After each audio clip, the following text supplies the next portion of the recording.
Ces opportunités, justement, pourquoi il y a des aspects qu'on dit difficiles, si c'est des ouvertures?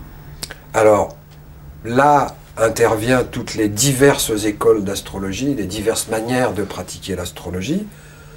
La manière typique de l'astrologie structurale, c'est de considérer qu'il n'y a pas de bon thème, qu'il n'y a pas de mauvais thème, qu'il n'y a pas de bons signes, qu'il n'y a pas de mauvais signes, qu'il n'y a pas de bonnes planètes, qu'il n'y a pas de mauvaises planètes, il n'y a que de mauvaises manières de vivre ce que l'univers nous a donné.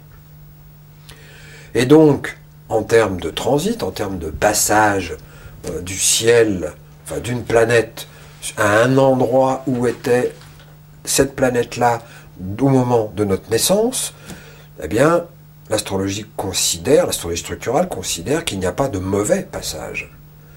Le monde n'est pas mauvais. Le monde tel qu'il est actuellement n'est pas nocif.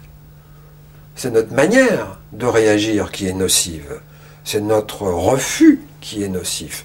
Alors, il est vrai qu'il y a certains angles de résonance entre le monde tel qu'il est et notre passé qui nous bousculent, qui nous demandent à changer de manière plus radicale ou de manière plus puissante qu'à d'autres moments, qui sont des moments de détente, où le monde nous pressure moins, nous demande moins d'être au présent, mais il nous demande toujours d'être au présent.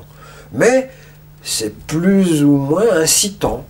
Donc il y a des moments où le monde va mettre des gants pour nous dire « Allez, bouge-toi, allez, adapte-toi, quitte tes routines, quitte tes habitudes. » Et puis il y a des moments où on n'a pas vraiment le choix parce que le monde nous pressure et que si nous ne sommes pas adaptés, c'est la loi de la nature. Si on n'est pas adapté, on ne survit pas. Hein.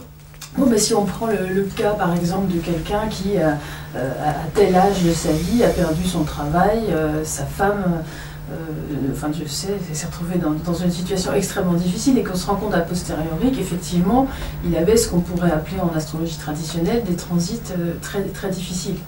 Qu'est-ce que vous pouvez dire là-dessus? Alors, le premier niveau de réponse, c'est que un transit ne peut pas se lire seul. C'est-à-dire que le passage du monde à un moment donné fait toujours référence à un passage du monde à un moment antérieur, et donc aux choix et aux décisions qu'on a mis en place à d'autres moments de notre vie. Et plus on a mis de côté ces choix, plus on a fait l'autruche dans le passé, plus on a voulu maintenir un ancien mode de fonctionnement, plus on s'est rigidifié, et plus l'adaptation au temps présent est difficile. Donc, on ne peut pas dire, parce que telle personne vit telle situation difficile, que c'est forcément associé au fait que c'est parce que l'aspect est difficile.